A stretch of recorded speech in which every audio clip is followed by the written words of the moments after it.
One classroom is mixed of students of multiple IQs, different IQs. Everyone has different IQ. So as a teacher, I'll see that who is not doing good, I'll give more emphasis on that student. Rather, what I have created a secluded system, an excluded system, कि मेरे को पूरा classroom ही अलग चाहिए जिसको मैं 6D नाम दे दूँ. दिस इज मिशन चुनौती. लेकिन वास्तविक हकीकत ये है कि इन बच्चों को 6D में जब वो जाते हैं, 6C में जब जाते हैं, तो उन पे ध्यान नहीं दिया जाता है. You know, the government is not giving second opportunity. A person who is getting into 6D is getting promoted into 9th D after 3 years. Then that person does not have a basic literacy, and that person is excluded, and that person is sent to Patrachar Vidyalaya. That is the entire discourse. That is the current educational system. In 2013-14, when the Delhi government in Aam Aadmi Party come into the Sarkar in the government, then they claim that we will make 500 new schools. Right now there are only 60 new schools. In the northeast Delhi, there are schools which does not have a brick and mortar classrooms. They have tin classrooms. In previous 5-7 years, Delhi government has publicized their school having one of the best infrastructures. They are giving swimming pools, they are giving gymnastic facilities, all kind of sports facility. They are giving smart boards, you know, there's a good teacher-student proportion.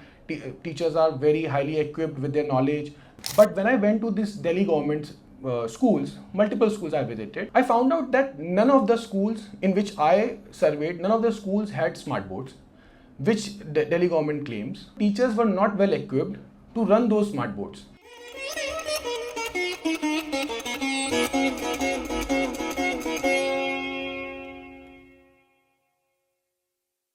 I'm just going to present one example, one case study. We will be discussing that how people are left out, people are excluded, students are excluded from the formal education by the policies of state governments. So that will be today's topic. So जैसे कि आप लोग देख रहे हैं, the filtered truth. So I was just thinking that what is truth? You know, this is the biggest question or philosophical question and philosophical journey, that what is truth? And why filtered and unfiltered, and you know, what post-truth, what are these multiple definitions of truth? That's the point where I was thinking that truth, maybe it is reality, maybe it is absence of deceit, maybe it is honesty, not maybe, it is, right? These are the multiple parameters of the truth. So, you know, when we discuss about the filtered truth, and when we think about the Delhi government's policy, the school policy of Delhi government, then we find that more than truth, there's a perception management which is going on. You know, there's a largely a perception management. Not only Delhi government, whenever we talk about any advertisements, let's say, you know, I was seeing one advertisement of Patanjali. वो बताते हैं कि our toothpaste is toothpaste. You know, so the toothpaste is toothpaste. So I was just thinking, I was nothing against Patanjali. I was just thinking, you know, if there's one toothpaste is a toothpaste, then maybe we as a society, we as a consumer will think that, okay, this is truth, then this may be false, this may be a lie.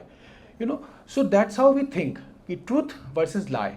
You know, we see things in binary. We have been coded in that way कि अगर ये सही है तो कुछ तो गलत होगा, right? So इसी में हम लोग बड़े बड़े विज्ञापन देखते हैं, बड़े बड़े न्यूज़पेपर आर्टिकल्स देखते हैं, that you know, Delhi government का इतना अच्छा सक्सेस रेट रहता है, 12th में 97% बच्चे पास हो जा रहे हैं, और 10th में भी 95% रिजल्ट रहता है. You know, so that bring me to this question कि ये है क्या?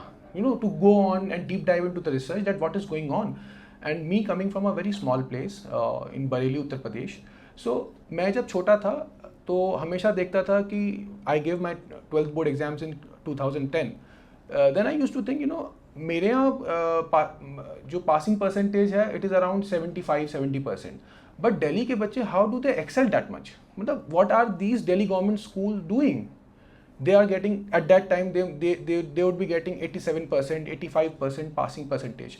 What these government schools were doing, you know, that was the question which came to me back then. Now when I am into academia, these questions were pertinent in my head कि ये question है कि इतना अच्छा कैसे करते हैं ये लोग, you know, what extra do they offer? हमारे यहाँ तो उत्तर प्रदेश बोर्ड के एग्जाम्स जो बच्चे देते हैं, the passing percentage back then was 55 to 57%, not more than that. And Delhi में बच्चों के 95-97% आते भी थे, which is again good. So these were the questions, how कैसे कैसे दिल्ली के बच्चे इतने एक्सेल करते हैं, क्या इनकी पॉलिसीज़ हैं जो इतना अच्छा कर रहे हैं, क्या हम सबको उन पॉलिसीज़ को देखना चाहिए. और ये सारी जो पॉलिसीज़ हैं वो वाइडली पब्लिसाइज भी होती हैं और पूरे देश भर में, विश्व भर में एक ऐसा माहौल खड़ा किया जाता है कि हमको दिल्ली स्कूल का जो मॉडल है उसको हर जगह एमुलेट करना है. This is the larger public perception, and that is what I am going to discuss about the perception management and what are the filters to manage this perception. This topic is unmasking the inflated success in Delhi's education system. So how the research started? So basically, I did my PhD from JNU, and my topic was to see technology and education, that how technology is imbibed in the current educational system. So I went on to research and to survey multiple Delhi's school, not only government schools, but also private schools, semi-funded schools, society-run schools. I reviewed every kind of school, and I was seeing that where all, even in JNU also, there are smart boards. Nowadays, we connect technology with education, and wherever technology is there, हम अपने बच्चों को भेजते हैं तो हम पता करेंगे कि उस स्कूल में कितना टेक्नोलॉजिकली इक्विप्ड है. That has become a parameter to our idea of education, of quality education, कि हमारे यहाँ स्मार्ट बोर्ड लगा है कि नहीं लगा है. So in previous 5-7 years, Delhi government has publicized their school having one of the best infrastructures.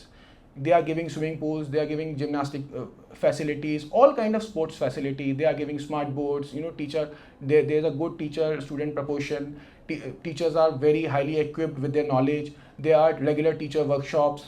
They are doing phenomenally well. That is how it has been portrayed, and that is ultimately turning into good passing percentage of 97-98%. More than the national average passing percentage. National average is around 86-87%, and they are giving 97-97.5%. So, that question was there, but when I went to this Delhi government schools, multiple schools I visited, and I interacted with multiple stakeholders, parents, principal, teachers, students, I found out that none of the schools in which I surveyed, none of the schools had smart boards, which the Delhi government claims. Then some principals told me in that school there is a smart board, but teachers were not well equipped to run those smart boards.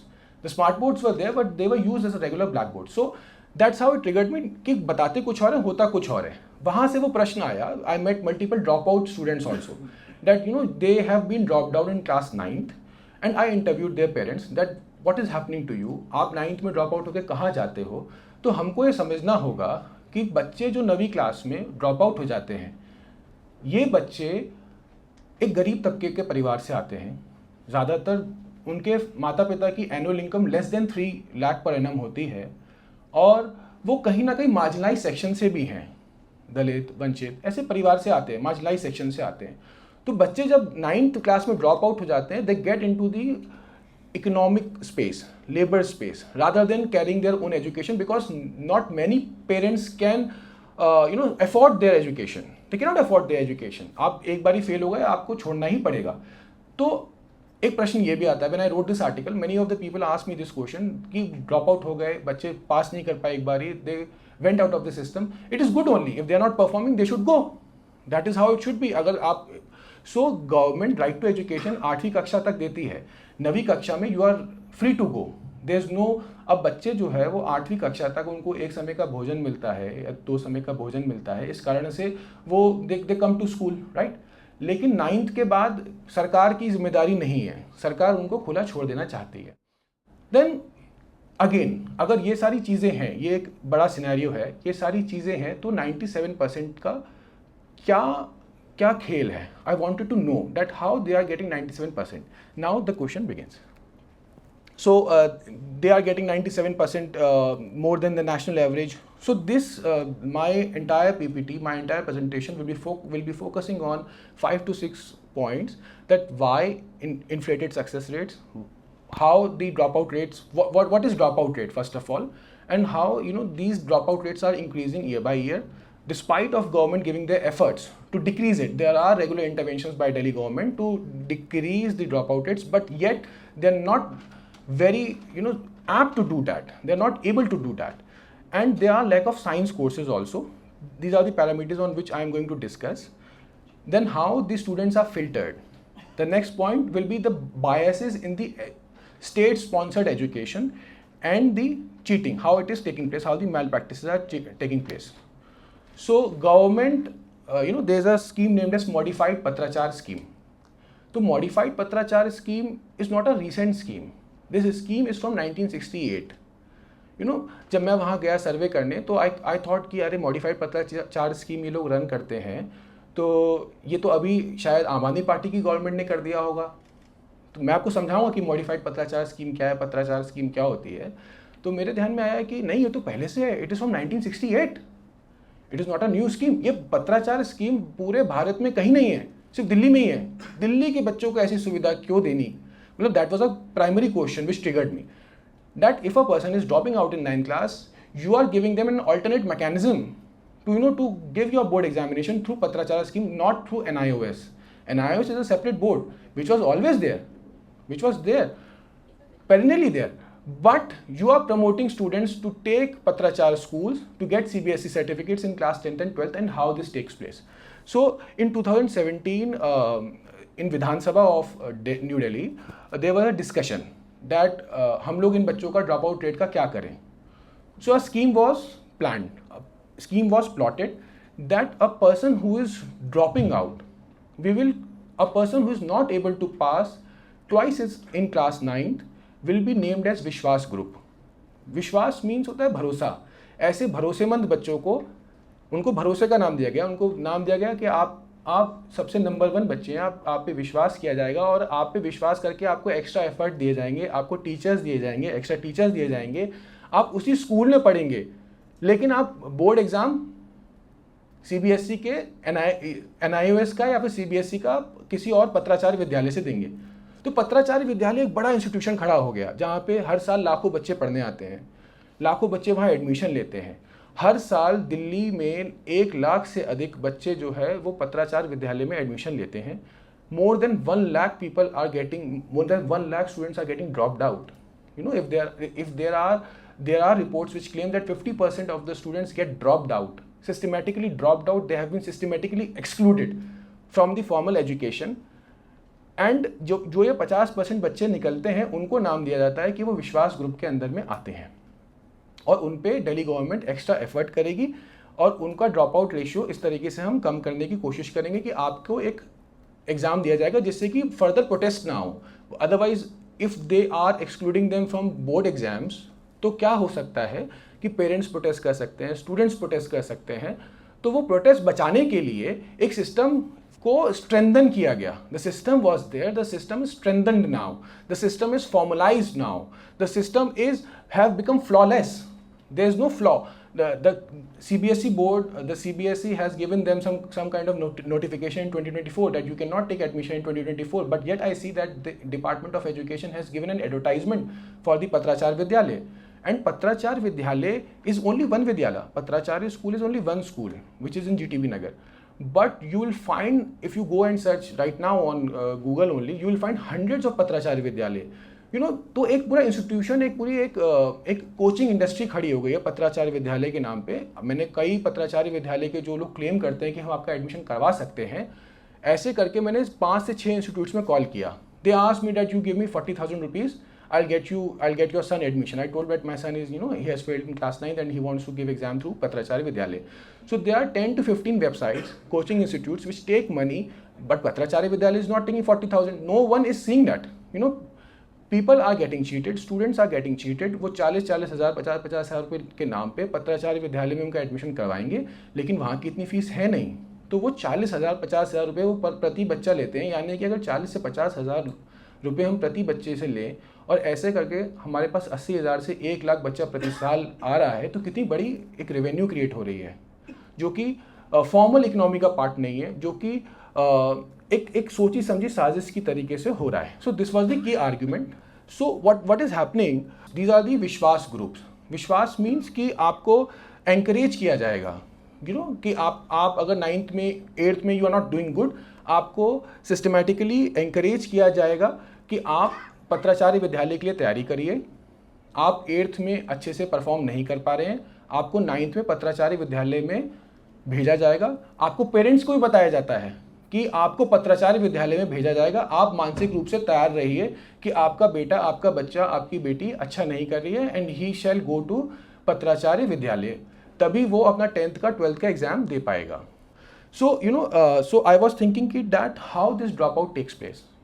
So if I am going to, if everyone in this classroom, if everyone sitting here is getting the same education, if everyone is getting the same education, but a person sitting at the back, a person sitting at the front may receive the lecture differently, तो इसके लिए सरकार ने एक नीति बनाई जिसको कहा गया चुनौती, मिशन चुनौती नाम दिया गया।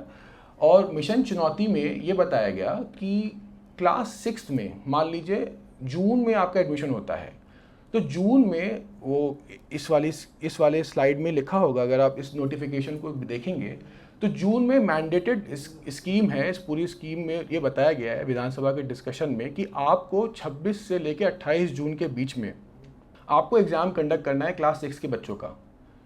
उस आधार पे उनका सेक्शन सेग्रीगेट कर दिया जाएगा। तो अब क्या होगा कि अगर मान लीजिए if the person sitting at the back is not performing good in their classroom, in their class, in class 6, then he would be segregated into a separate section. In the name of giving you more quality education, that we will give more emphasis on your education, we will give you more exposure to education, we will work hard on you. On contrary, these students are sent to class 6D, right? I was in Kota, so doing my preparation for IIT JEE. Back then there was a system that आप अगर अच्छा marks score करते हो you get in to A1, if you do not score good, आप उसका एक parameter होता है A1 से D10 तक होता है। सो A1 की फैकल्टी जो है वो D10 को नहीं पढ़ाती है, D10 की फैकल्टी A1 को नहीं पढ़ाती है। इस तरीके से एक सेग्रीगेशन क्रिएट हो जाता है यहाँ पे। तो अब इन Kota what used to happen, I was there, so if I was in C5 then I used to go and attend A4 classes, because one of the very famous faculty used to teach chemistry, inorganic chemistry there. So to learn those things I used to go and visit that teacher, but that we cannot do here because we are segregated into different classrooms. तो अभी क्या है, देखिए pedagogy में इनको दो तरीके से देखा जा सकता है कि एक क्लासरूम है, one classroom is mixed of students of multiple IQs, different IQs, everyone has different IQ. So as a teacher I'll see that who is not doing good, I'll give more emphasis on that student. Rather what I have created a secluded system, an excluded system, कि मेरे को पूरा classroom ही अलग चाहिए जिसको मैं 6D नाम दे दूँ। दिस इज़ मिशन चुनौती, कि हम शुरू से ही क्वालिटी एजुकेशन पे फोकस करेंगे, बच्चों को अच्छा प्रमोट करेंगे, उनको बाहर नहीं निकलने देंगे, इसलिए हमने उनको अलग से बैठाल दिया है। अब अलग से बैठाल दिया है तो लेकिन वास्तविक हकीकत ये है कि इन बच्चों को 6D में जब वो जाते हैं, 6C में जब जाते हैं तो उन पर ध्यान नहीं दिया जाता है। पेरेंट्स ने प्रोटेस्ट किया, ऐसा नहीं है कि parents have not protested against it, parents have protested it, but as I said, the advertisement industry in 2018 there was a massive protest by parents. When I went through the newspapers, there was a massive protest through parents कि हमारे बच्चों को अलग से नहीं बिठाया जाए। लेकिन हमारी जो एडवर्टाइजमेंट इंडस्ट्री है, हमारी जो न्यूज़पेपर या फिर मैगजीन चलाने वाले लोग हैं, वो लोग इस चीज़ को कवर नहीं करना चाहते हैं, वो लोग इसको बड़ा दिखाना नहीं चाहते हैं कि इस प्रकार की नीति चल रही है। एक systematic way of state sponsored way of exclusion चल रहा है। तो अब कैसे ये कहानी बढ़ती है, बच्चा जब क्लास 6D में जाता है तो नेचुरली उस पर ज़्यादा ध्यान नहीं दिया जाता, उस पर कम ध्यान दिया जाता है, वो पहले से नहीं पढ़ना चाहता है। भारत में हर बच्चा नहीं पढ़ना चाहता है, मैं नहीं पढ़ना चाहता था, मैं यहाँ तक आ गया, मेरे माँ बाप ने मेरे को डंडा लगा के मेरे को पढ़ाया। हम में से बहुत सारे ऐसे स्टूडेंट्स होंगे जो नहीं पढ़ना चाहते हैं, हमको लगता है कि हम क्यों पढ़ें, मतलब I used to think that I'm good in playing cricket, rather I'll go and play cricket, why would I study? But there are no ample opportunities in cricket only. So as a parent, you will always think that your ward will get a good education, shall get a good education. So अब this person A is in class 6D, now he will be promoted into class 7D, then he or she will be promoted in class 8D. Now when there is no right to education, the right to education is up to class 8th only. When there is no right to education, where will the student go? Naturally he will go to class 9D. Because he was promoted in this way. Not many students are able to come from class 6D to 7A. There are some examples, there are some cases where students have changed their sections. They were able to change through their performances, but there are no, big evidences. There are no big statistics कि ऐसा हो रहा है, वो claim करते हैं कि हम ऐसा करने का प्रयास करेंगे, एंड फिर अब 7A का बच्चा क्या 8th D में गया, ये भी कम देखने को मिलता है। तो अब जिसका 6th में स्टैंडर्ड सेट हो गया वो 9 तक उसी स्टैंडर्ड में रहेगा, उसको इम्प्रूवमेंट का मौका ही नहीं मिल रहा है। आप सोचिए कि मेरे को सिर्फ वहाँ जाके खाना खाना है, मेरे को वहाँ जाके बैठना है और जाके क्लासेस देखनी है कि क्या हो रहा है, और ऐसा एक स्कूल में नहीं पूरे दिल्ली के स्कूल में हो रहा है। तो एक फिल्टरिंग हो गई मॉडिफाइड पत्राचार्य विद्यालय से प्रमोट करके कि सरकारें प्रमोट कर रही हैं कि आप ऑल्टरनेट स्कूल्स लीजिए, सरकारें प्रमोट कर रही हैं कि आप फेल हो रहे हैं तो आप बाहर जाइए, हमारे पे धब्बा मत लेके आइए, क्योंकि हमको दिखाना है डैट हमारे यहाँ 98% 97 बच्चे पास हो रहे हैं 100 में से, तो उनको सिस्टमेटिकली एक्सक्लूड कर दिया गया। अब मिशन चुनौती के द्वारा there is a systematic exclusion here also, right from class 6th। बच्चा एकदम नया होता है, उसको राइट फ्रॉम क्लास 6 अगर वो एक एग्जाम में परफॉर्म नहीं कर पाया तो ऐसा नहीं है कि उसने जो जून में एग्जाम दिया, मिड ऑफ द सेमेस्टर ही और she can change his class. Only one opportunity is given right at the beginning in the month of June. If you did not perform, if I am coming from some village, let's say, if I am not from that school, if I am coming to that school and I was not well equipped, what is going on in this school, but I will not get second opportunity. The government is not giving second opportunity. A person who is getting into 6th D is getting promoted into 9th D after 3 years. Then that person does not have a basic literacy, and that person is excluded, and that person is sent to Patracharya Vidyalaya. That is the entire discourse, that is the current educational system, number one. Number two, Delhi government in 3 months back, there was a comment by High Court judge that Delhi government claims that we have made these many model schools. When in 2013-14, when the Delhi government in Aam Aadmi Party come into the Sarkar in the government, then they claim that we will make 500 new schools. Right now there are only 60 new schools, and in the northeast Delhi there are schools which does not have a brick and mortar classrooms. They have tin classrooms. In this scorching summer, students are 1500 students, not 100, 200, 1500 students in 2 batches are going there in that tin shed classrooms. So Delhi government, the High Court is saying that why aren't you giving proper infrastructure? On contrary, you portray that we are giving world-class facilities, we are giving swimming pools, we are giving badminton courts. But who are the students who are using those badminton courts and swimming pools?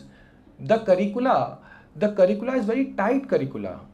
We don't have those sections like we have a number of intervals, right? Periods, that 1 to 8 period. So in those periods, how many sport periods we used to have? I only used to have 1 sport period in 1 week. And that too, some mathematics professor or teacher used to come that I want to take extra class, apna sports band karo. That used to happen. And that used to happen here also. People are coming in double shift who are using these swimming pools. I know multiple principals, Delhi school principals, who are sending their kids to legitimize their position. It is good to legitimize their position, but none of the minister's kids are going to those schools. But earlier they claimed that we will send our children to those schools, but it is not happening. तो 500 school को promise करके सिर्फ 60 नए school बनाए गए, और उसके आधार पर यह बताया गया कि हमने नए स्विमिंग पूल बनाए हैं और बहुत ही अच्छा इंफ्रास्ट्रक्चर क्रिएट किया है। फिर सरकार ने बताया था कि हम मॉडल स्कूल बनाएंगे, हर स्कूल को हम मॉडल स्कूल बनाएंगे। 2014 में एक लिस्ट निकली कि आप first come on the basis of first come first serve. I am going bit of the topic because I want to show you the entire picture what is happening in Delhi's education system.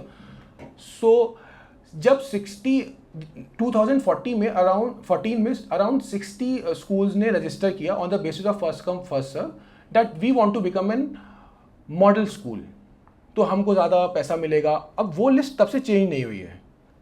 वो list जिसने पहले apply कर दिया 2014 में, there is no new opportunity here also. There is a filtration process here also. You cannot become a model school, number one. And is there a policy named as model school? There was a policy framed in the name of model school, but there is no such policy functioning right now. They keep on changing the names of their model schools. Ultimately, if I want to say that Shubh, now I become Shri Ram because of my status, Now, but I'm same Shubh. Now I'm become Shri Ram. Now I'll become, after 3 years I'll become Shri Krishna. Now I'll become Shiva. But they keep on changing the name of their schools. That we have changed now they are Ambedkar School of Excellence. Now they have become Ambedkar School of Excellence. They same infrastructure, they same facility, but the name has changed from model school to some Ambedkar School of Excellence, and they have become an excellent school. And that is how it has been, the perception has been managed. And that is, the whole idea of the filtering of truth, that how, the truth is manipulated and created a smoke screen in front of people, in front of Janta, that, this is what is happening behind those smoke screen.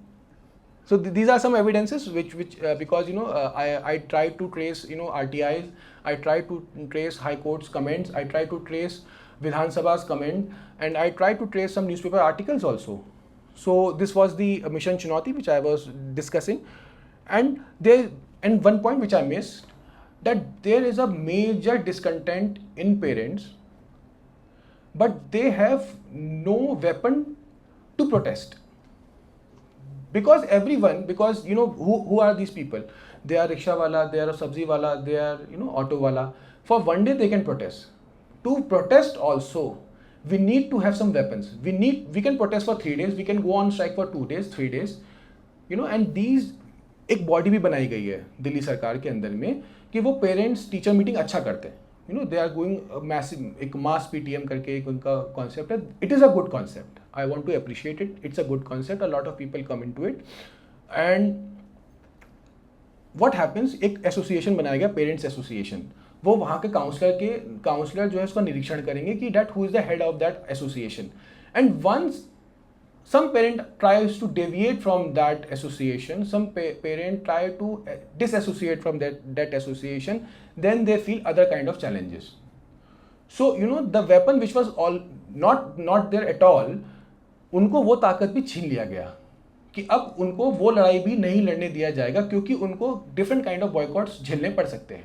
तो इस तरीके से एक पूरा societal pressure create किया गया ऐसे parents के ऊपर भी जो कि जिनके बच्चे थोड़े से असक्षम हैं. So there is another kind of segregation. These are different filters when we when we think in the framework of Microsoft Excel. There are multiple filters. So these are multiple filters of Delhi government schools, that how they are filtering out boys and girls to not to take science stream, because there is a popular belief कि आपके बच्चे ने science लिया तो वो पास नहीं कर पाएगा. आपके बच्चों ने अगर लड़की ने अगर साइंस लिया तो वो बिल्कुल ही पास नहीं कर पाएगी. तो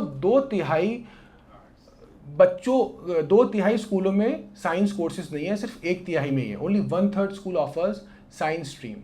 अब दिल्ली में वो भी there was an RTI in which they have replied that out of 879 schools there are around 260 schools where science is offered.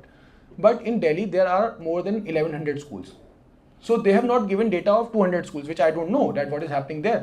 So they have only replied in one of the RTIs that it is happening. So if I calculate it, if I evaluate it, there are less than 100 schools for girls in which science stream is offered, because of the popular belief and state-sponsored patriarchy that girls cannot do good in sciences.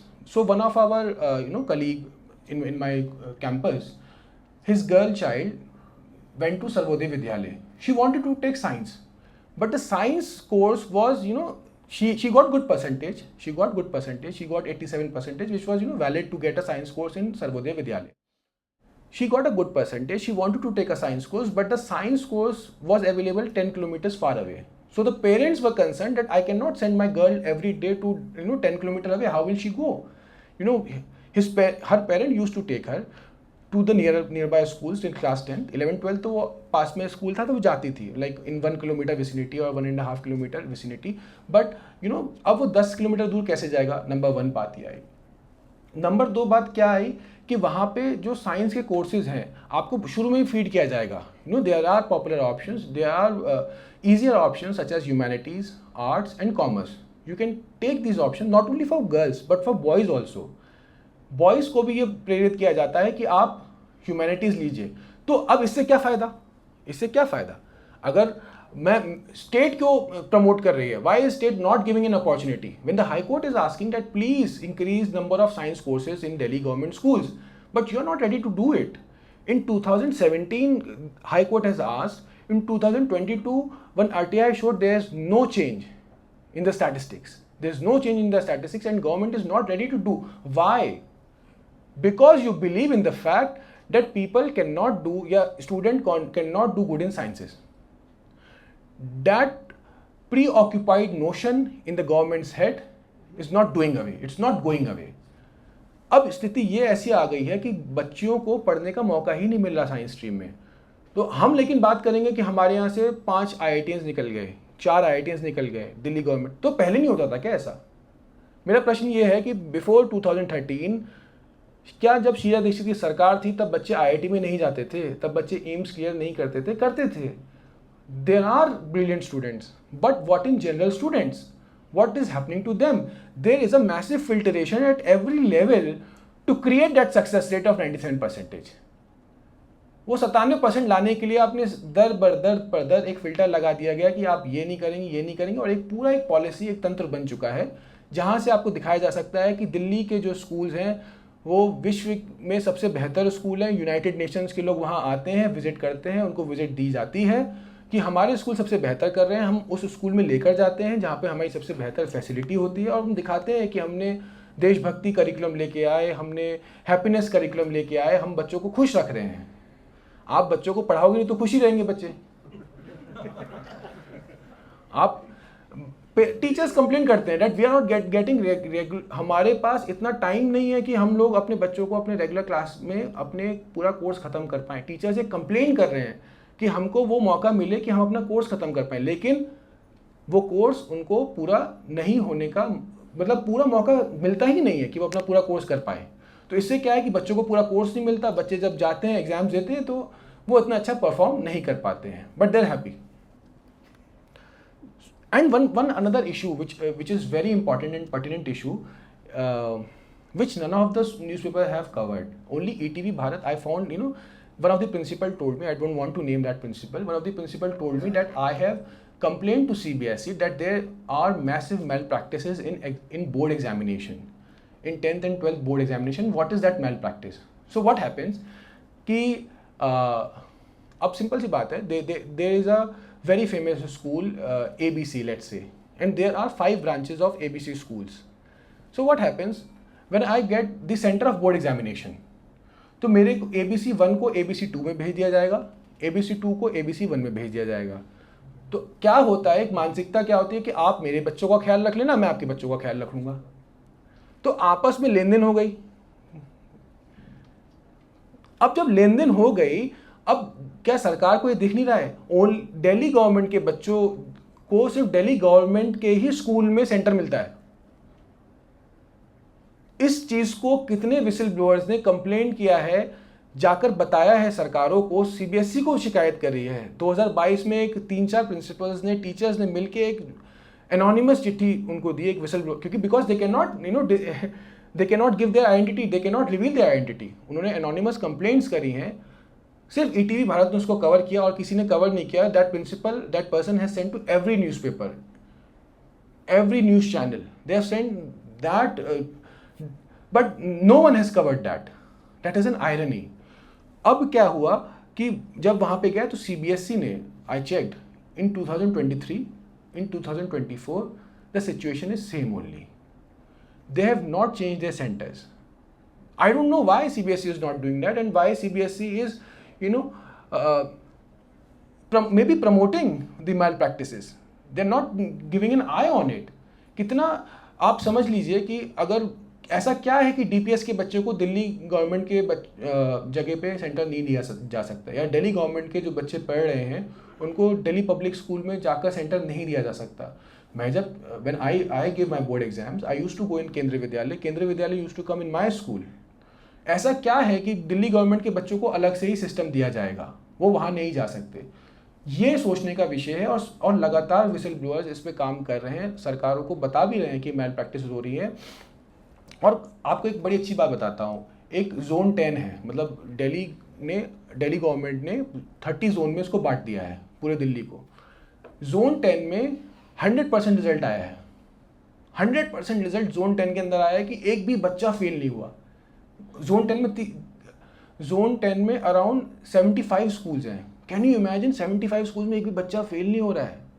मतलब मेरे को ये संदेहात्मक लगता है, ऐसा लगता है कि कुछ तो यहाँ पे प्रॉब्लम है, there is a massive problem. कुछ नहीं, बहुत बड़ी प्रॉब्लम है कि एक पूरे के पूरे 50 से 60 स्कूल में जोन 10 के अंदर आपका 100% रिजल्ट आ रहा है। I find it questionable, I can not claim कि वहाँ पे ऐसा हुआ होगा।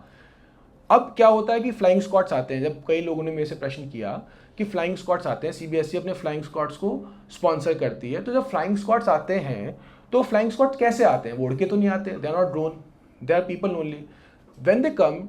अब वहाँ पर क्या होता है, वहाँ पर ये जो मैसेज है वो पहुँच जाता है कि फ्लाइंग स्क्वाड आने वाले हैं। और टीचर्स जो है वो ऐसा नहीं कहते कि आप चीटिंग करिए, वो देखेंगे नहीं। इन्विजिलेटर अगर देखेगा नहीं तो इन्विजिलेट कर क्या रहा है, वो देखना नहीं चाहता, वो अपनी आंखें बंद कर लेगा।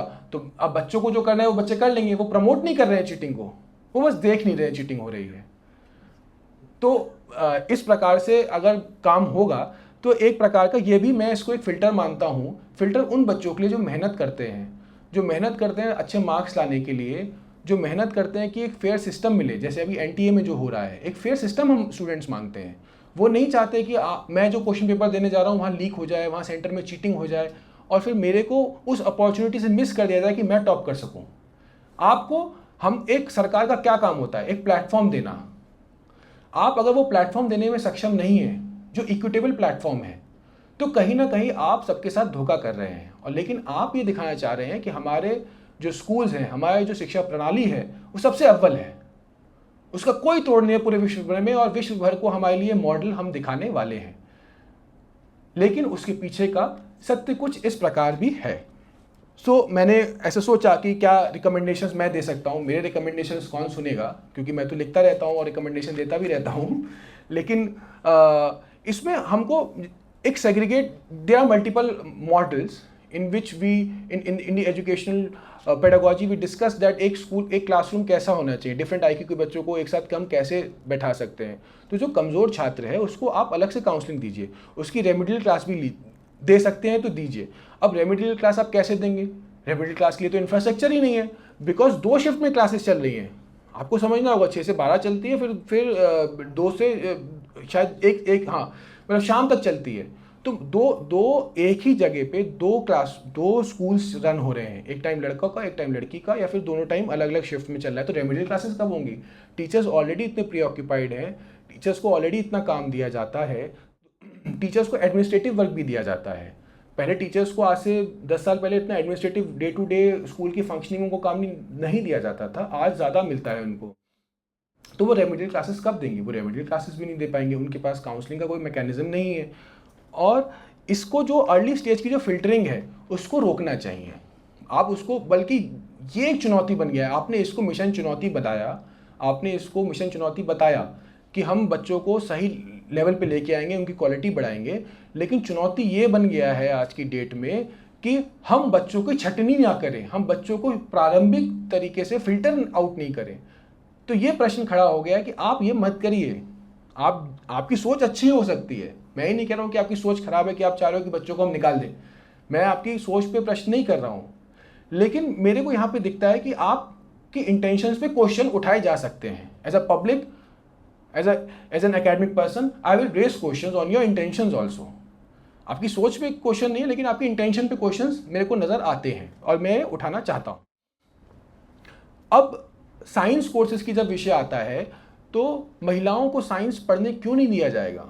हम लोग आज 2024 में हैं और हम आज भी ये मान लें कि महिलाएं मैथमेटिक्स अच्छा नहीं कर पाएंगी। ठीक है, आप मान लीजिए, लेकिन आप उनको अपॉर्चुनिटी तो दीजिए, अवसर तो दीजिए।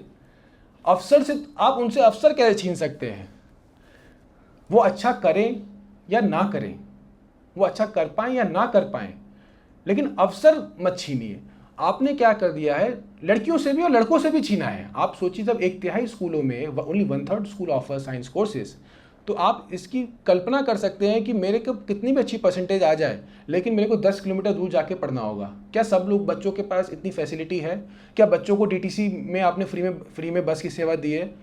क्या लड़के को एक 10वीं 11वीं का जब बच्चा अगर आज 15 किलोमीटर दूर साइंस की स्कूल करने जाएगा, क्या उसको आपने फ्री में बस का टिकट दिया है? उसको तो नहीं दिया। यहाँ पे आप एक लड़के को भी आप एक्सक्लूड कर रहे हैं, एक छात्र को आप एक्सक्लूड कर रहे हैं अच्छी शिक्षा प्राप्त करने के लिए, अपने मन की शिक्षा प्राप्त करने के लिए। तो इस प्रकार के एक्सक्लूजन अगर रहेंगे तो सोसाइटी जो चाहती है वो खुश रहेगी कि मेरा पास तो हो रहा है बच्चा, लेकिन वो खुश किस तरीके से रह रही है? मैंने उसको सीबीएसई का एग्ज़ाम दे दिया क्योंकि उनके पास वो रिसोर्सेज ही नहीं है। आप तो बोर्ड्स का एग्ज़ाम दीजिए, पास हो तो ठीक है, वरना आप ठेला चलाइए। तो इस प्रकार से हमारी पूरा शिक्षा प्रणाली चल रही है और मेरे को लगता है कि जल्द से जल्द सीबीएसई को बहुत जल्द क्लास जो इनके जो बोर्ड के सेंटर्स बनते हैं वो स्विच होने चाहिए। अगर वो स्विच नहीं होंगे तो एक नई प्रॉब्लम क्रिएट जो हम देख रहे हैं 99% ये 100% भी होगा। जैसे जोन 10 में हुआ, वो दिल्ली के सारे जोन्स में हम ये देखेंगे कि ऐसा हो रहा है कि बच्चे 100 में 100 पास हो रहे हैं। मेरे को इस पर प्रॉब्लम नहीं कि बच्चे 100 में 100 पास हो जाएं, मेरे को कोई प्रॉब्लम नहीं है कि बच्चे 100 में 100 पास हो जाएं, इससे खुशी की कोई बात नहीं है। लेकिन वो किस टूल से पास हो रहे हैं, उनके तरीके क्या हैं पास होने के, क्या वो सही पास हो सकते हैं? और जो बच्चा जिसको चीटिंग नहीं मिली, वो जो बच्चा अगर उत्तर प्रदेश में बैठा हुआ है, उसके सेंटर में जो है चीटिंग नहीं हो रही है, तो हमने उसके और उसके प्लेटफॉर्म को ऊपर नीचे कर दिया, उसको समान अवसर नहीं दिया। तो चीटिंग को हमको रोकना चाहिए। और पूरे सिर्फ दिल्ली की शिक्षा व्यवस्था में चीटिंग नहीं हो रही है, आज तो हम देख रहे हैं सब जगह चीटिंग का एक बहुत ज़्यादा एक बड़ा एक नेक्सस क्रिएट हो गया। कहीं ना कहीं से क्वेश्चन पेपर्स लीक हो रहे हैं। I don't know what is happening around, but my research is in this on Delhi school, so मैं उतना ही बोलना चाहूँगा। लेकिन चीटिंग और भी जगह हो रही है। So before concluding giving my concluding remarks, I want to think, I have thought about it, that NIOS, the earlier NIOS chairman, during my PhD, I interviewed him, that, that how many students come to, your NIOS open board school, how many people avail, what is their curricula, how do they do you give the education or not? But, NIOS, by and large, is not an alternative to CBSE certificates. The public perception of CBSE certificate is better than the NIOS certificate. It's a public perception. तो public perception के लिए पत्राचार्य विद्यालय जो है, यहाँ के बच्चे ही नहीं आ रहे हैं। मैंने जो ऑब्जर्व किया, सिर्फ दिल्ली के बच्चे ही नहीं है। दिल्ली का आपको आधार कार्ड बनाना होगा दिल्ली पत्राचार्य विद्यालय में एडमिशन लेने के लिए, तो बच्चे बिहार से आते हैं यहाँ पे पत्राचार्य विद्यालय में एडमिशन लेते हैं और वो डायरेक्ट पत्राचार्य विद्यालय नहीं जा रहे हैं क्योंकि उनको पता ही नहीं है पत्राचार्य विद्यालय का है। आप पत्राचार्य विद्यालय भी सर्च करेंगे, आपको दिखेगा वो तो हौसखास में है, वो तो सरोजनी नगर में है। मैंने सर्च किया, मैं तो कह रहा हौसखास में मैं जाने वाला था। वो बोला हाँ आ जाइए हमारे इंस्टीट्यूट में, आप एडमिशन ले लीजिए, अपने बेटे को ले आइए। मैंने कहा मैं लेके आता हूँ। तो मैं हौसखास पहुँचने वाला था। इसका मतलब ये है कि लोगों को राइट इन्फॉर्मेशन भी नहीं मिल रही है। अब कितने लोग डिपार्टमेंट ऑफ एजुकेशन, उनको पता है कि डिपार्टमेंट ऑफ एजुकेशन की वेबसाइट पे जाकर देखना, वहाँ पे नोटिफिकेशन चेक करना, क्या वो उस परिवेश से आने वाले बच्चे, उनके माता पिता इतने पढ़े लिखे हैं कि वो डिपार्टमेंट ऑफ एजुकेशन की वेबसाइट पर जाकर चेक कर पाएंगे कि सरकारें इस चीज़ को एडवर्टाइज कर रही हैं? वो पीछे से बैक चैनल से काम तो कर रहे हैं कि जो बच्चा दिल्ली सरकार के अंदर पढ़ रहा है उसको तो वो रास्ता क्लासरूम में बता दिया जाता है कि, लेकिन जो बच्चे इधर उधर से आ रहे हैं, आपको पता है कि ऐसा हो रहा है, सरकार से छुपी बातें नहीं है। लेकिन क्या इसको लेकर इसको एडवर्टाइज किया जा रहा है कि पत्राचार्य विद्यालय में एडमिशन कैसे प्राप्त किया जाए? आपको पत्राचार्य विद्यालय चलाना है, चलाइए। लेकिन इसमें एक पॉइंट और भी निकल के आता है कि जब आप 97% आप बता रहे हैं कि हमारे 97% बच्चे पास हो जा रहे हैं, तो केंद्रीय विद्यालय में भी एक सिस्टम है। केंद्रीय विद्यालय में सिस्टम ये है कि बच्चों अगर 9th में, सेम सिस्टम, 9th में फेल होगा, दोबारा अवसर मिलेगा, नहीं पास हो पाया उसको निकाल देंगे। उनका पासिंग रेशियो जवाहर नवोदय विद्यालय और केंद्रीय विद्यालयों का जो पासिंग रेशियो है वो 99.225% है। तो अगर आपको compete करना है, आपने क्या किया, ये जो सिस्टमेटिक, अब केंद्रीय विद्यालय एक अलग मॉडल पे चलता है। वो ये क्लेम नहीं करता कि हमारा जो है education system best education system है, हमने एक सेपरेट पॉलिसी बनाई है। आपने क्या किया कि 1.5 लाख बच्चे प्रतिवर्ष आप एक्सक्लूड कर दे रहे हैं और उसके बाद आप जो 1.5 लाख बच्चों को फिल्टर आउट करने के बाद बोल रहे हैं इसमें 97% बच्चे पास हो गए। अगर मैं 1 लाख बच्चों को एक सैंपल साइज लेता हूं, यानी कि 3000 बच्चे मेरे तब भी फेल हो रहे हैं 10th क्लास में, 12th क्लास में, जबकि मैंने इतना फिल्टरिंग कब से स्टार्ट करी? क्लास 6 से। तो इस तरीके से मैं देखता हूं कि 4 फिल्टर्स निकल के आते हैं। 4 फिल्टर, पहला क्या है, मॉडिफाइड पत्राचार स्कीम। आप बच्चों को पहले से बताना चालू करिए, उनको ट्रेन करना चालू करिए, उनको तैयार करिए साइकोलॉजिकली, उनके पेरेंट्स को, कि आपको बाहर जाना है, आप अच्छा परफॉर्म नहीं करोगे तो आप पत्राचार से दोगे एग्ज़ाम। फिर जो दूसरा फिल्टर स्टार्ट होता है, जो कि शुरू से होता है, वो होता है मिशन चुनौती का। मिशन चुनौती कहता है कि आपको क्लास 6 से ही एक सेपरेट क्लासरूम दिया जाएगा।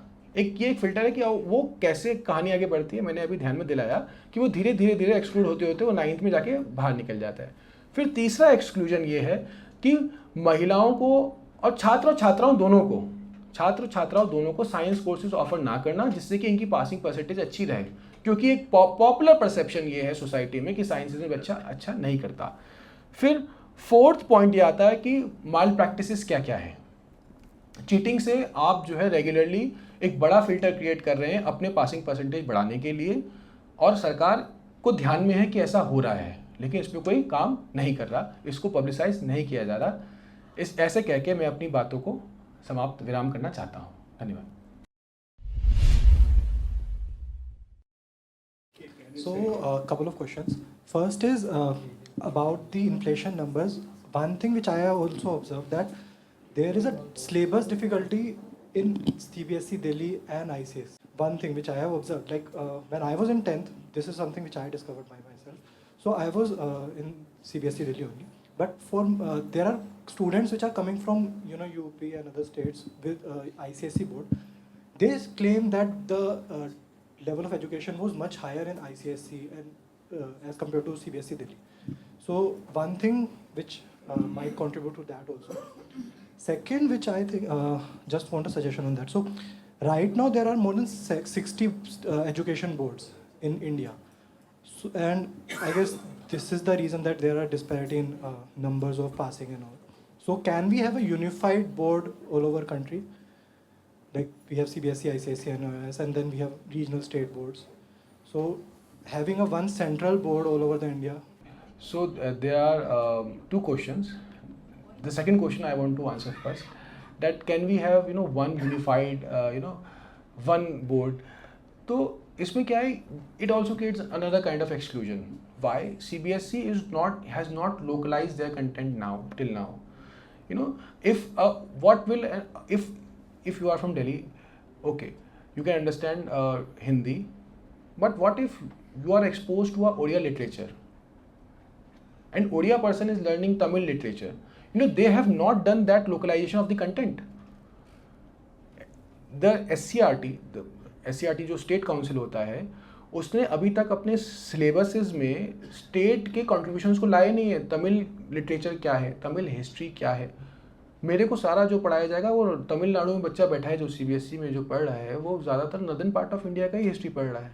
उसको क्यों पढ़ाना, मतलब पढ़ाना है, क्यों पढ़ाना नहीं, मतलब उसको उसकी हिस्ट्री से क्यों एक्सपोज नहीं करना। It is necessary to empower state councils also. आपने नेशनल काउंसिल को तो बड़ा कर दिया, एम्पावर कर दिया, यहाँ पे दिल्ली में लोगों को ला के बिठा दिया है, लेकिन हिमाचल में बच्चा बैठा हुआ वो अपनी चीज़ों से एक्सपोज नहीं है, उसकी मातृभाषा में शिक्षा नहीं है अभी भी उपलब्ध।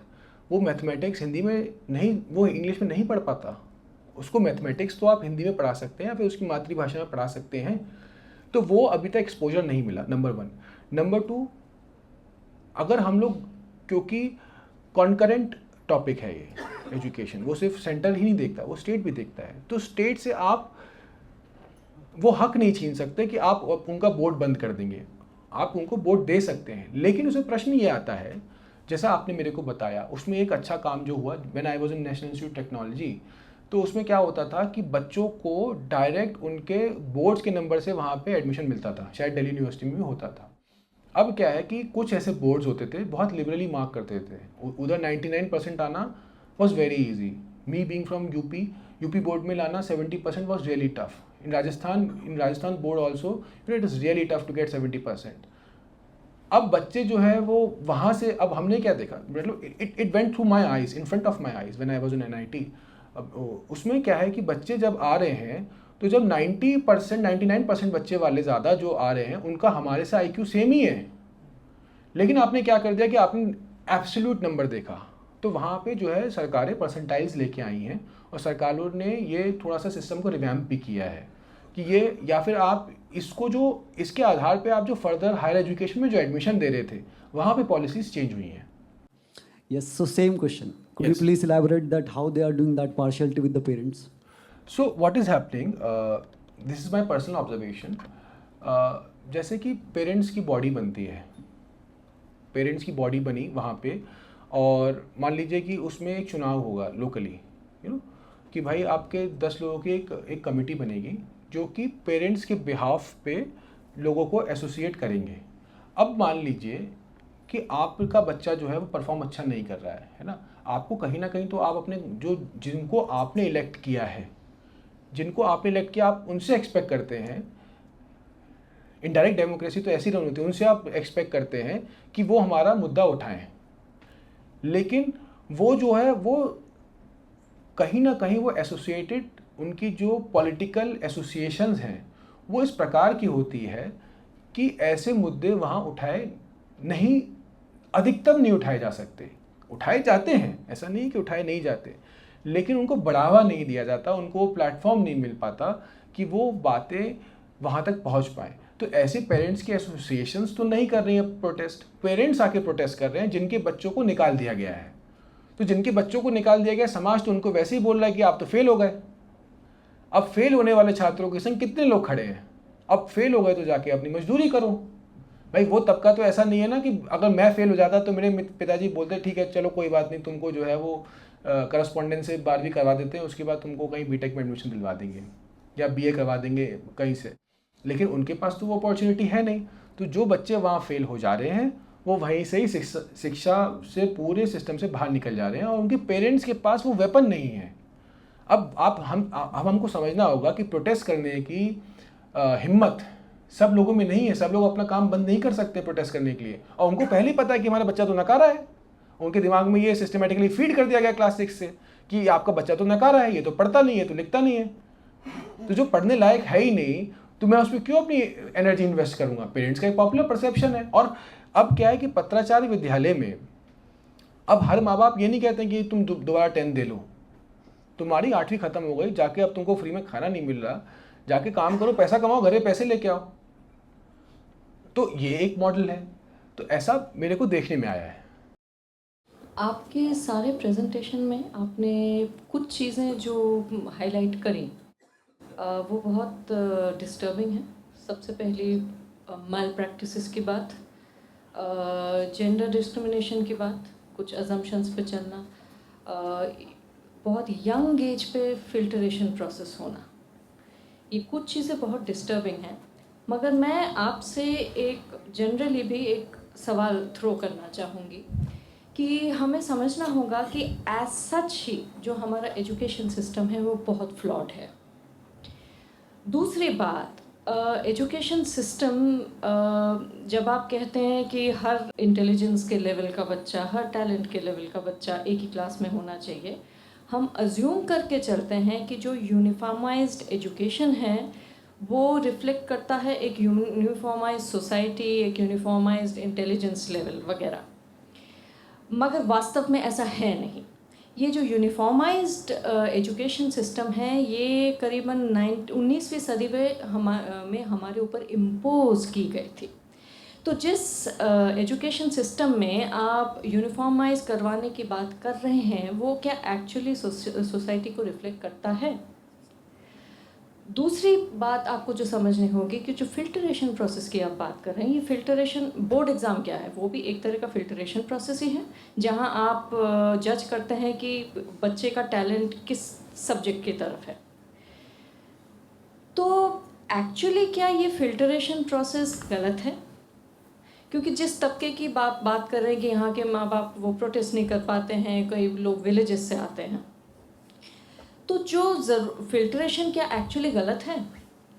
दूसरी बात ये, बच्चे जब ये दूसरे तरह के विद्यालयों में जाते हैं, जो एक्चुअली मॉनिटर करना चाहिए वो ये है कि उन विद्यालयों में सबसे पहली बात कि उन्हें अटेंशन मिल रहा है कि नहीं। दूसरी बात ये कि उन्हें दूसरी अपॉर्चुनिटीज़ मिल रही हैं कि नहीं। दूसरे तरह के, हो सकता है कि बच्चे को का टैलेंट एंटायरली डिफरेंट है, क्राफ्ट्स में है, इलेक्ट्रॉनिक्स में है, आर्ट में है, तो वेदर इस तरह का एक अनरियलिस्टिक यूनिफॉर्माइजेशन स्ट्राइव करना ये क्या सही है, मुझे लगता है नहीं। तो ज़रूरी ये है कि आप ये देखें कि ये जो फिल्टरेशन हो रहा है, सबसे पहले कि ये सही एज में हो रहा है, क्योंकि 6th I agree with you, 6th class बहुत छोटी उम्र है, हो सकता है कई बच्चे लेट ब्लूम करते हैं, मगर 9th क्लास में अगर ऐसा फिल्टरेशन हो रहा है तो मेरे हिसाब से ये बहुत ज़्यादा गलत नहीं है। सिर्फ बशर्ते ये कि जिन स्कूलों में वो जा रहे हैं वहाँ उनको टॉप क्वालिटी एजुकेशन मिल रही है, एज एन वो उस तरह का एजुकेशन नहीं जहाँ से वो उनको अलग किया गया है, बट उस तरह का एजुकेशन जिसके लिए वो ट्रेंड है, जिसका उनका टैलेंट है। तो ज़रूरी नहीं है कि हर एक साइंस की तरफ ही वो हो, कि टॉप मैथमेटिशियंस हो, मैथमेटिक्स में हो, टॉप साइंस में हो, टॉप अंग्रेज़ी में हो। और ये बात आपने अभी जब उन श्रीमान का जब उत्तर दिया तब आपने इसको टच की कि हिस्ट्री, लैंग्वेज, ये कुछ चीज़ें हैं जो बहुत वेरी करती हैं रीजन्स में, फिर विलेज और अर्बन सोसाइटीज़ में। तो ज़रूरी नहीं कि हर बच्चे को हर तरह का एक ही तरह का एजुकेशन देना ही सोशल जस्टिस है।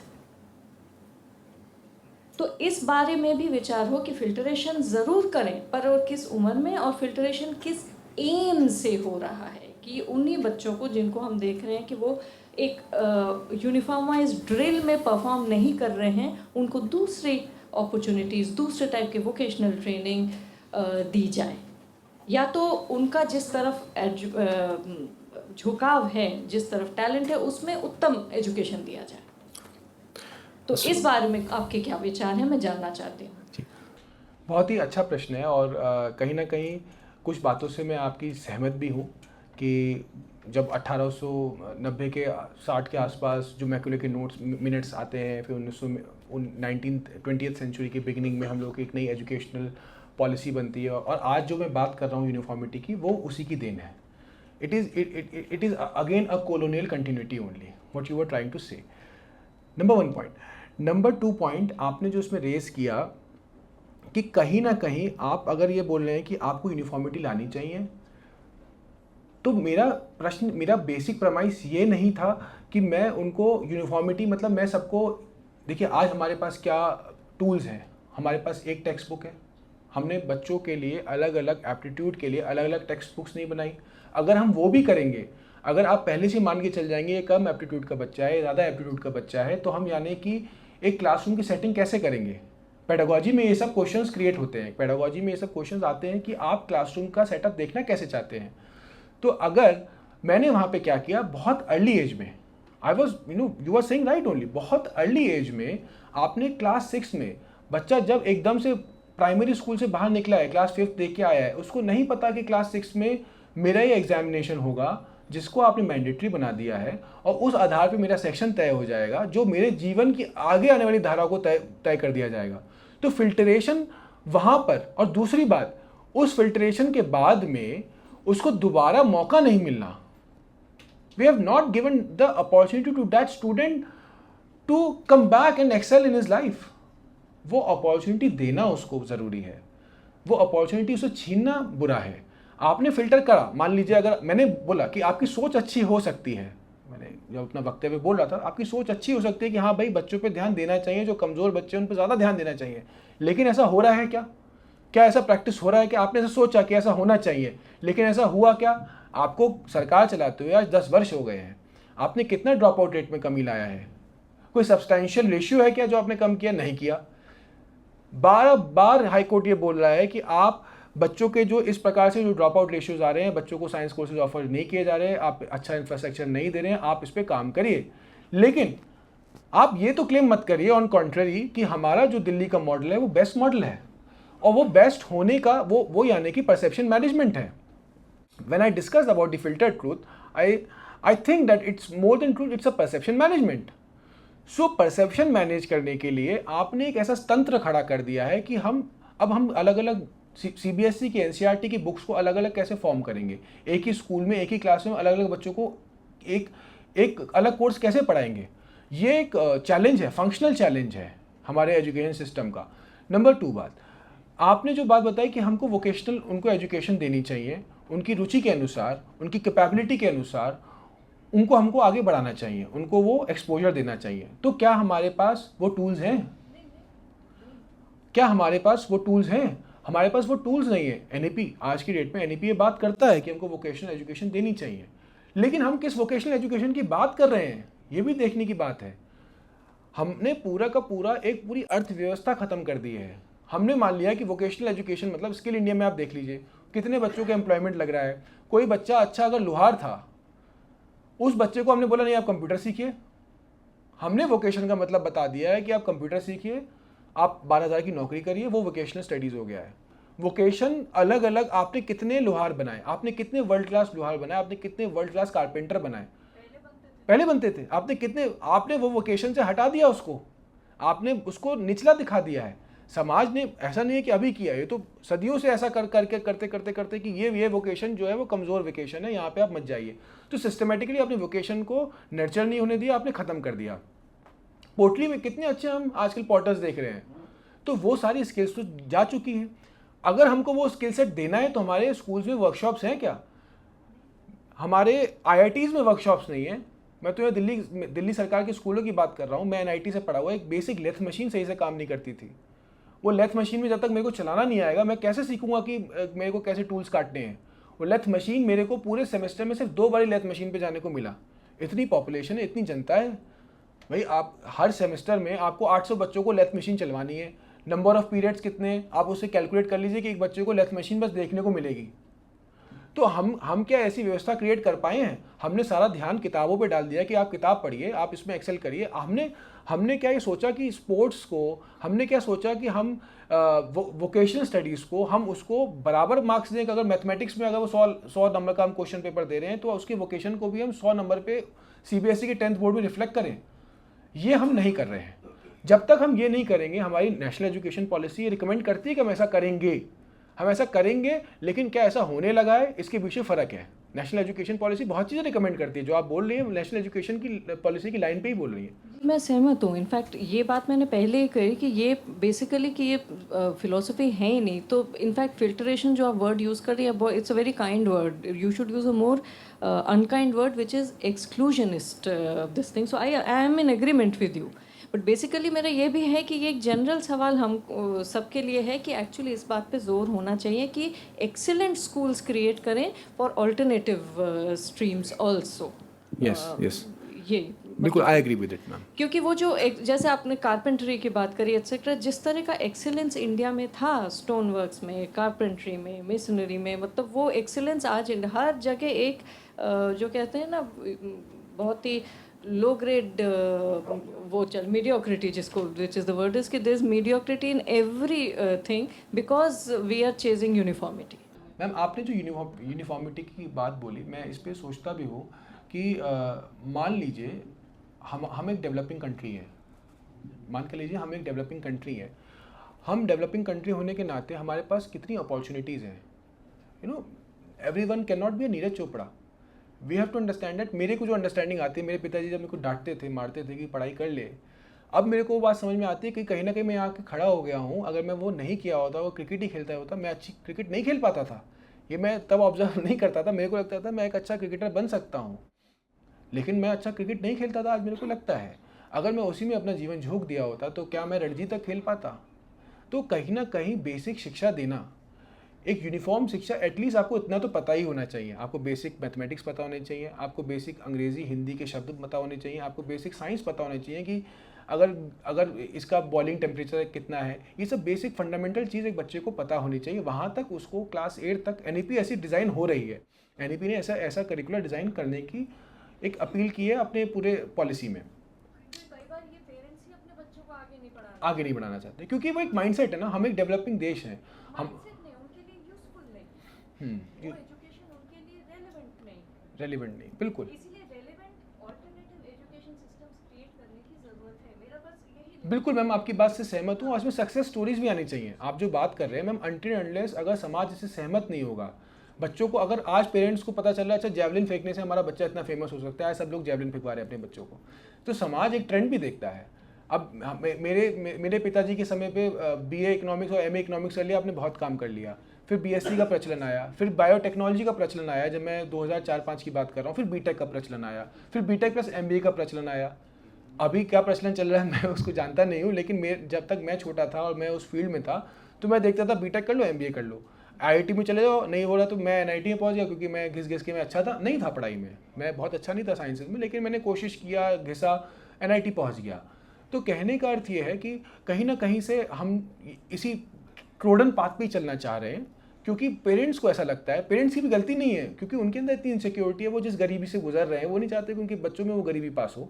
उनको पता है कि बच्चा पढ़ लिख जाएगा तो कुछ ना कुछ तो कर लेगा, तो ये भी एक मानसिकता है। तो हमको वो एक सोसाइटी में एक परसेप्शन भी बिल्ड करना होगा, जैसे दिल्ली गवर्नमेंट एक परसेप्शन बिल्ड कर रही है कि उनके स्कूल सबसे बेटर है, हमको सोसाइटी में भी एक परसेप्शन क्रिएट करना होगा that there is an alternate education, there is an alternate institutions of excellence by all means, बिल्कुल बाय ऑल मीन्स, क्योंकि ये कुछ लेवल तक हम पेरेंट्स करते कि भैया तू ग्रेजुएशन निकाल दे, अल्टीमेटली तो तुझे पेंटर बनना है, भैया तू ग्रेजुएशन निकाल दे, अल्टीमेटली तो तुझको स्पोर्ट्समैन बनना है। कुछ लेवल तक पेरेंट्स करते हैं। जिन लोगों के पास अपॉर्चुनिटी नहीं है उनको इंस्टीट्यूशंस ऑफ एक्सीलेंस की, आप अगर वो कारपेंटर का बच्चा है, by all means excellent carpenter बना है जो दुनिया में बिके। अब हमको पता है कि हर लेवल ऑफ आर्टिजनरी में हमारे लेवल बहुत गिर चुका है, बिकॉज ये जो पहले ये एक्सीलेंस थे प्रोफेशन में, अब वो रही नहीं है, बिकॉज हमने सबको एक यूनिफॉर्माइज ड्रिल में डाला है।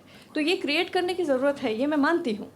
और मैं आपका ये पॉइंट भी मानती हूँ कि किस तरह से एक परसेप्शन क्रिएट किया, किस तरह के मैल प्रैक्टिस, और वो मैं सब मान रही हूँ, और किस तरह से एक्सक्लूजनरी प्रैक्टिसेस आ रही हैं। आई am in agreement. Yeah, good afternoon. Good afternoon, ma'am. See, I think our whole education system is unfortunately very flawed because we focus so much on the percentage and not on the actual knowledge of the student. आप देखिए, there was an HR report some time back that I think 80 or 90% of graduates or even MBAs are unemployable, what they called. They don't know how to do their jobs. And another factor which is very sad, आपने ये picture देखी होगी, 12th fail. They are giving them textbooks to pass the exam. We want our percentage of students to be, toppers. So that is a big crime. And nowadays, everybody just wants government jobs because of the perks and the privileges. And I personally know so many bureaucrats. They don't work half as much as in a private job, but they are getting all the lavish perks and privileges. So एक mindset हो गया है that we only want government jobs. And reservation भी है, so people are doing that. This is very unfortunate. हाँ sir, अभी मैं जैसे न्यूज़ देख रहा था, कुछ चीज़ें ऐसा था कि मुझे नया सुनने को मिला। तो पत्राचार विद्यालय एनईपी के 2020 में लागू होने वाला था, 2025 से सीबीएसई उसको बंद करने वाला, मतलब एग्ज़ाम उसका बंद करने वाला। क्या यह सही डिसीजन है? क्योंकि दिल्ली गवर्नमेंट में बोला है कि फिर से मतलब रीथिंक करें, उसको शुरू करें। क्या मतलब जो ये इतने सारे कोचिंग्स चल रहे हैं पीछे में कि उससे पास करवा देंगे, पत्राचार विद्यालय में परीक्षा दें और मतलब पैसा लेके, तो उसको बंद करना चाहिए या सीधे एग्ज़ाम ही बंद कर देना चाहिए? ऐसा पत्राचार विद्यालय का कोई अलग से एग्ज़ाम्स नहीं है, वो सीबीएसई का करस्पॉन्डेंस एग्ज़ाम होता है। सीबीएसई बोर्ड के साथ ही उनके एग्ज़ाम्स होते हैं। आपने जब आप छोटे होंगे, हमको ध्यान में आएगा कि इंग्लिश की 2 किताबें आती थी, इंग्लिश 1 एक इंग्लिश 2। हम लोग को इंग्लिश 1 पढ़ाया जाता था, इंग्लिश 2 भी एक सेपरेट एक किताब होती थी। तो वो इंग्लिश 2 जो करस्पॉन्डेंस से करने वाले बच्चे हैं उनके लिए होता है, लेकिन उनको सीबीएसई का सर्टिफिकेट ही मिलेगा। अब सही और गलत का निर्णय जो है इस प्रकार से नहीं किया जा सकता। अगर पत्राचार विद्यालय दिल्ली में है, अगर एक सिस्टम ऐसा है, तो वो पूरे भारत में क्यों नहीं है? अगर आप मान के चल रहे हैं कि अगर एनआईओएस बोर्ड क्यों है, एनआईओएस बोर्ड खत्म कर देना चाहिए। अगर आप एक पूरा करस्पॉन्डेंस से आप अपनी परसेंटेज बढ़ाने के लिए एक ऐसा इंस्टीट्यूशन क्रिएट करना चाहिए, चाहते हैं, कर रहे हैं, उसको पोषित कर रहे हैं, उसको पुष्पित कर रहे हैं लगातार, तो आपको क्या लगता है कि ऐसे विद्यालय और जगह नहीं खुलना चाहिए? दिल्ली के बच्चों को अलग फैसिलिटी क्यों मिले? तो फिर सरकारें, अगर उत्तर प्रदेश गवर्नमेंट भी फिर यही करना चाहिए, मध्य प्रदेश गवर्नमेंट को ये करना चाहिए, तमिलनाडु को जो बच्चे जो पास नहीं कर पा रहे, आप उनको बोलिए भैया अपना रास्ता देखिए, हमारा आपसे कोई लेना देना नहीं है, हमको तो सबको 100% लाना है, हमको तो सुपर 30 क्रिएट करना है। So what I am trying to say कि इसको ये एक नीतिगत तरीका है। द प्रॉब्लम इज़ दैट कि क्लास 6 से आपने उनको ऐसा ट्रेन कर दिया कि आपको 9th में वहाँ जाना है, आप फॉर्मल एजुकेशन का पार्ट जो है नहीं हो सकते, इसलिए आपको शुरू से तैयारी कर दी गई है। आपको 6D में भेजा, 7D में भेजा, 8D में भेजा, 9D में आप गए, आप बाहर निकल गए। प्रश्न ये उठता है कि आप सिस्टमेटिक जब एक्सक्लूजन करते हैं, जब स्टेट ये तय कर लेगी कि ये बच्चा नहीं कर पाएगा, उसको पहले से आपने बाहर का रास्ता दिखाना चालू कर दिया, तो वो बाहर निकल ही जाएगा। आपने उसको सपोर्ट देने के बजाय आपने एक ऐसा तंत्र क्रिएट कर दिया कि अगर तू ये नहीं कर पा रहा तो तेरे पास पैरेलल रास्ता तो है ही, why do you want to get into it, right? So people have been pushed out like this right from the beginning of there education. So that is a question. वो ऐसा नहीं होना चाहिए. अगर एक पैरेलल स्कूल रन होता है और बच्चे उसमें जाना चाहते हैं, बहुत से बच्चे जो है वो नहीं कर पाते क्लास 10th के रेगुलर एग्जाम्स, बहुत से बच्चे 12th के एग्जाम्स नहीं कर पाते, वो जाके देना चाहते हैं तो ठीक है, लेकिन क्या आपको स्टेट को उसको प्रोत्साहित करना चाहिए? प्रश्न ये है कि क्या स्टेट को बोलना चाहिए कि आप रेगुलर एग्जाम्स दीजिए? स्टेट इसलिए प्रोत्साहन दे रहा है कि वो हमारे रिपोर्ट कार्ड में नहीं आए. एक सिस्टम इसलिए क्रिएट किया गया, एक परसेप्शन क्रिएट करने के लिए कि मेरे को 97% 100% दिखाना है, मेरे को दिखाना है कि आज मेरी 97% आई, कल मेरी 98% आएगी. पिछले साल 95% आई थी, तो अगले साल मेरा हर साल वृद्धि हो रही है. ईयर ऑन ईयर मेरा जो है ग्राफ ऊपर जा रहा है. तो वो ग्राफ बढ़ाने के लिए सारे तंत्र क्रिएट किए जा रहे हैं, एक परसेप्शन बनाने के लिए तंत्र क्रिएट किया जा रहा है. आप एक स्टूडेंट का भला चाहते हैं कि अगर वो जाके पैरेलल में एग्जाम दे सकता है, उसमें कोई इशू नहीं है. लेकिन आपने प्रॉमिस क्या किया था 2017 में, जो मैं एक सभा का डिस्कशन दिखा रहा था, उन्होंने डिस्कशन में लाया था कि आपको रेगुलर स्कूल में ही पढ़ाया जाएगा. लेकिन क्या उनको रेगुलर स्कूल में बैठने को मिलता है? नहीं मिलता है. उनकी अटेंडेंस होती है, उनकी अटेंडेंस नहीं होती है. लेकिन आपने तो बोला था हम रेगुलर स्कूल में पढ़ाएंगे. आप 2 शिफ्ट में स्कूल चला रहे हो, उन पत्राचार वाले बच्चों को आप कब पढ़ाएंगे? Thanks a lot. Thank you.